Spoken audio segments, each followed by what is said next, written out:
അനുഗ്രഹിക്കപ്പെട്ട നല്ല സമയത്തിനായി ഞാൻ ദൈവത്തെ സ്തുതിക്കുന്നു, സ്തോത്രം ചെയ്യുന്നു. ദൈവവചനം ശ്രവിച്ചുകൊണ്ടിരിക്കുന്ന എല്ലാ ദൈവമക്കൾക്കും വീണ്ടും വരാമെന്ന് അരുളി ചെയ്തവനായ കർത്താവായ യേശു ക്രിസ്തുവിൻ്റെ ധന്യനാമത്തിൽ ഞാൻ എൻ്റെ സ്നേഹവന്ദനം അറിയിക്കുന്നു. ഇന്ന് നാം പഠിക്കുവാൻ തുടങ്ങുന്നത് 63-ാം സങ്കീർത്തനമാണ്. യഹൂദ മരുഭൂമിയിലിരിക്കും കാലത്ത് ദാവീദ് ഈ സങ്കീർത്തനം എഴുതി എന്ന് 63-ാം സങ്കീർത്തനത്തിൻ്റെ ഹെഡിങ്ങിൽ രേഖപ്പെടുത്തിയിരിക്കുന്നു. വരണ്ട മരുഭൂമിയിൽ ഇരിക്കുന്ന ദാവീദിന് വെള്ളത്തിനായുള്ള ദാഹമല്ല, പിന്നെയോ ദൈവത്തിനായുള്ള ദാഹമാണ് എന്ന് 63-ാം സങ്കീർത്തനം 1-ാം വാക്യത്തിൻ്റെ അവസാന ഭാഗത്ത് രേഖപ്പെടുത്തിയിരിക്കുന്നു. ആത്മാവിൽ ദാരിദ്ര്യമുള്ള വ്യക്തികൾക്ക് ഇപ്രകാരം ഒരു ദാഹം ഉണ്ടാവുകയുള്ളൂ. മരുഭൂമിയിൽ ജീവിക്കുവാൻ സാഹചര്യം വന്നാൽ സ്വാഭാവികമായും ദാഹജലത്തിനായി ദാഹിക്കും എന്നതിന് സംശയമില്ല. എന്നാൽ ദാവീദിന് ദൈവസാന്നിധ്യം ലഭിക്കുവാൻ അവൻ കാത്തിരിക്കുകയാണ്. തന്നെ കാത്തിരിക്കുന്ന ഒരുത്തിനും ലജ്ജിച്ചു പോകുകയില്ല എന്ന് ദൈവവചനം നമുക്ക് ഉറപ്പ് തരുന്നുണ്ട്. 63-ാം സങ്കീർത്തനം 3-ാം വാക്യത്തിൽ ദൈവത്തിൻ്റെ ദയ അഥവാ സ്നേഹം ജീവനേക്കാൾ നല്ലതാണ് എന്ന് രേഖപ്പെടുത്തിയിരിക്കുന്നു. കാരണം ആ സ്നേഹം മാത്രമേ കല്ലറയ്ക്കപ്പുറത്തേക്കും കടന്നു വന്ന് നമ്മെ സ്നേഹിക്കുകയുള്ളൂ. മനുഷ്യൻ്റെ ഏറ്റവും വലിയ സ്നേഹം കുഞ്ഞിനെ അമ്മ സ്നേഹിക്കുന്ന സ്നേഹമാണ്. ഈ സ്നേഹത്തെ ടെസ്റ്റ് ചെയ്തപ്പോൾ അത് പരാജയപ്പെട്ടു. മനുഷ്യ സ്നേഹം വ്യവസ്ഥകളോട് കൂടിയതാണ്. ഇങ്ങോട്ട് സ്നേഹിച്ചാൽ മാത്രമേ അങ്ങോട്ട് സ്നേഹിക്കുവാൻ മനുഷ്യർ തയ്യാറാകൂ. ദൈവസ്നേഹം അപ്രകാരമല്ല. ഒന്നും പ്രതീക്ഷിക്കാത്ത സ്നേഹമാണ് ദൈവസ്നേഹം. അതുകൊണ്ട് സങ്കീർത്തനക്കാരൻ പറയുകയാണ്, നിൻ്റെ സ്നേഹം എനിക്ക് ജീവനേക്കാൾ നല്ലതാകുന്നു എന്ന്. 63-ാം സങ്കീർത്തനം 7-ാം വാക്യത്തിൽ താൻ പറയുകയാണ്, നീ എനിക്ക് സഹായം ആയിരുന്നുവല്ലോ. അനേകം കഷ്ടങ്ങളും പ്രതികൂലങ്ങളും ഒന്നിനു പിറകിൽ ഒന്നായി തനിക്ക് പിന്നാലെ കടന്നു വന്നു. എന്നാൽ അവിടെ നിന്നെല്ലാം താൻ രക്ഷപ്പെട്ടിട്ടുണ്ട്. ശൗൽ രാജാവ് തനിക്ക് ശത്രുവായി തീർന്നു, അതും കാരണം കൂടാതെ. അഹീതോഫേൽ തനിക്ക് ശത്രുവായി തീർന്നു. തൻ്റെ മകൻ അബ്ശലോം തനിക്ക് ശത്രുവായി തീർന്നു. ഇവരെല്ലാവരും ശത്രുവായി തീരുക മാത്രമല്ല, തന്നെ കൊല്ലുവാൻ തക്കവണ്ണം ഉപായം പ്രയോഗിക്കുകയും ചെയ്തിരുന്നു. എന്നാൽ അവരെല്ലാവരും ഒരുക്കിയ കെണികളും വലകളും അവർക്ക് തന്നെ പ്രതികൂലമായി തീർന്നു. ദാവീദിന് ദോഷം ചെയ്യുവാൻ അവർക്ക് കഴിഞ്ഞില്ല. ഒടുവിൽ ദാവീദ് പറയുകയാണ്, ഞാൻ നേരിട്ട പ്രതിസന്ധികളിൽ നിന്നും രക്ഷപ്പെടുവാൻ തക്കവണ്ണം യഹോവേ നീ എനിക്ക് സഹായമായി തീർന്നുവല്ലോ എന്ന്. 63-ാം സങ്കീർത്തനം 7-ാം വാക്യത്തിലാണ് ഇത് രേഖപ്പെടുത്തിയിരിക്കുന്നത്.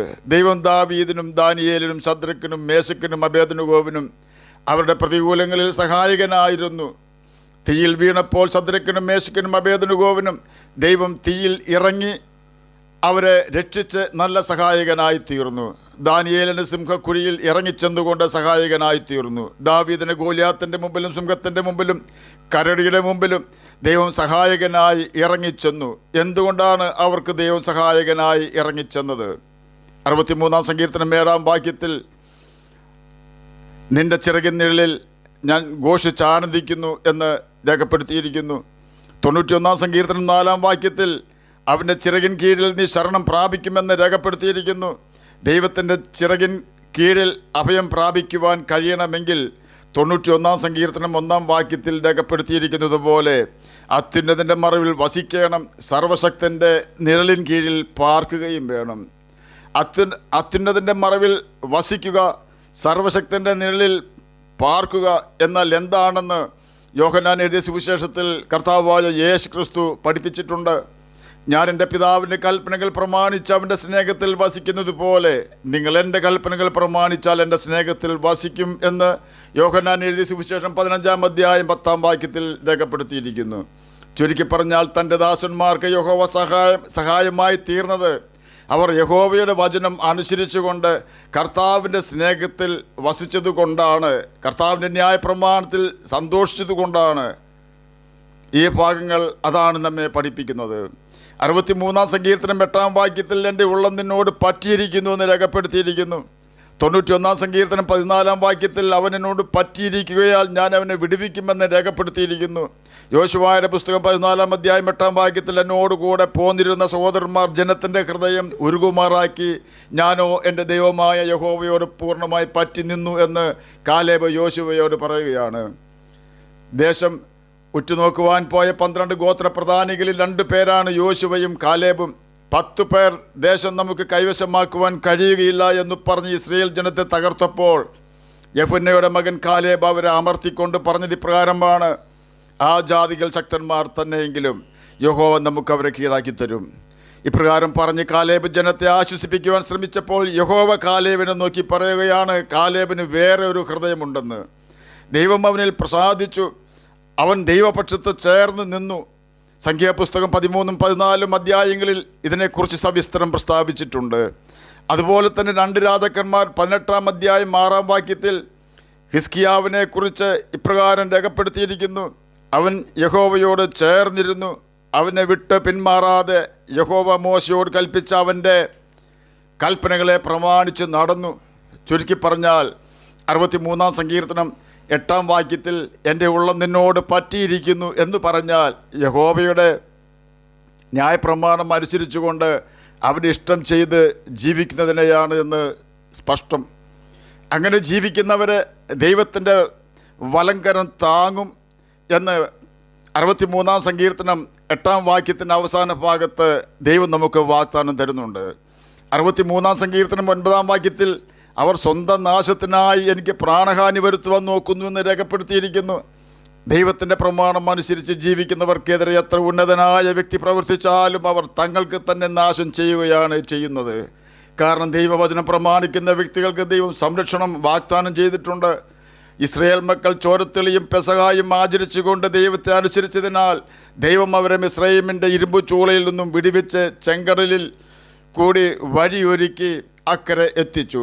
എന്നാൽ അവരെ നശിപ്പിക്കുവാൻ ശ്രമിച്ച ഫറവോനെയും സൈന്യത്തെയും യഹോവ ചെങ്കടലിൽ മുക്കി കൊന്നുകളഞ്ഞു.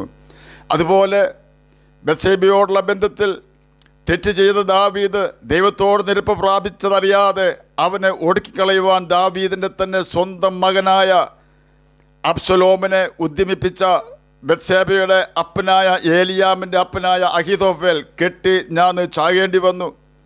നാം ഒരിക്കലും ആർക്കെതിരെയും ദോഷം ചിന്തിക്കരുതെന്ന് കർത്താവ് പറഞ്ഞതിൻ്റെ കാരണം, നാം ദോഷം ചിന്തിക്കുന്ന വ്യക്തി ആരാണോ അയാൾ ദൈവത്തോട് നിരപ്പ് പ്രാപിച്ച് ദൈവത്തിൻ്റെ പ്രിയനായി ജീവിക്കുന്നവനാണെങ്കിൽ ദൈവത്തിന് നമ്മെ ശിക്ഷിക്കേണ്ടി വരും. അതിനാൽ നാം വളരെ സൂക്ഷിക്കേണ്ടത് ആവശ്യമാണ്. വെള്ളമില്ലാത്ത ഉണങ്ങി വരേണ്ട ദേശത്തും യഹോവയെ കാത്തിരിക്കുന്നവനായ ഭക്തൻ, അവൻ യഹോവയുടെ ന്യായപ്രമാണം അനുസരിക്കുന്നവനാകയാൽ സകല കഷ്ടങ്ങളിലും ദൈവം അവന് സഹായകനായിത്തീർന്നു. അവൻ യഹോവയുടെ പ്രമാണം അനുസരിച്ചുകൊണ്ട് അവനോട് പറ്റിയിരുന്നതും മൂലം പ്രബലനായ ശത്രുക്കൾക്ക് പോലും അവനെ ജയിക്കുവാൻ സാധിച്ചില്ല. എന്നെ കേൾക്കുന്ന പ്രിയ ദൈവമകനെ, ദൈവമകളെ, നാം ദൈവവചനം അനുസരിക്കുകയും ദൈവത്തെ പ്രസാദിപ്പിച്ചുകൊണ്ട് അവനോട് പറ്റിയിരിക്കുകയും ചെയ്താൽ നമ്മെ ദുഷ്ടൻ കാണാതെ വണ്ണം കർത്താവായ യേശു ക്രിസ്തു അവൻ്റെ ചെറുകടയിൽ നമ്മെ മറച്ച് സൂക്ഷിക്കും. ആയതിനാൽ നമുക്ക് കർത്താവിൻ്റെ വചനം പ്രമാണിച്ചുകൊണ്ട് ദൈവത്തെ സ്നേഹിക്കാം, നിത്യജീവൻ അവകാശികളായി തീരുകയും ചെയ്യാം. അതിന് കർത്താവ് നമ്മെ സഹായിക്കട്ടെ എന്ന് പ്രാർത്ഥിച്ചുകൊണ്ട് ഞാൻ എൻ്റെ വാക്കുകളിൽ നിന്ന് വിരമിക്കുന്നു. നമുക്ക് പ്രാർത്ഥിക്കാം. ഞങ്ങളെ സ്നേഹിക്കുന്ന സ്വർഗീയ പിതാവേ, നല്ല വചനത്തിനായി അങ്ങേ സ്തുതിക്കുന്നു, സ്തോത്രം ചെയ്യുന്നു. എന്നെ കേൾക്കുന്ന ഏതെങ്കിലും പ്രിയപ്പെട്ടവർ രോഗത്താൽ ഭാരപ്പെടുന്നുവെങ്കിൽ അങ്ങ് അവർക്ക് രോഗത്തിന് ആശ്വാസം കൊടുക്കണമേ. സമാധാനമില്ലാത്തവർക്ക് സമാധാനം കൊടുക്കണമേ. ആരെങ്കിലും ആത്മഹത്യ ചെയ്യുവാൻ ഒരുങ്ങിയിരിക്കുന്ന വ്യക്തികൾ എന്നെ കേൾക്കുന്നുണ്ടെങ്കിൽ അവർക്കങ്ങ് പ്രത്യാശ നൽകിക്കൊടുത്ത് അവരെ പ്രതികൂലത്തിൽ നിന്നും രക്ഷിക്കണമെന്ന് പ്രാർത്ഥിക്കുന്നു. പഠിക്കുന്ന കുഞ്ഞുങ്ങൾക്ക് പഠിക്കുവാനുള്ള ബുദ്ധിയും ജ്ഞാനവും ഓർമ്മ ശക്തിയും കൊടുക്കണമേ. പ്രാർത്ഥന കേട്ടതിനായി സ്തോത്രം, യേശുവിൻ്റെ നാമത്തിൽ തന്നെ ആമേൻ. കർത്താവ് എല്ലാവരെയും അനുഗ്രഹിക്കട്ടെ. സ്തോത്രം.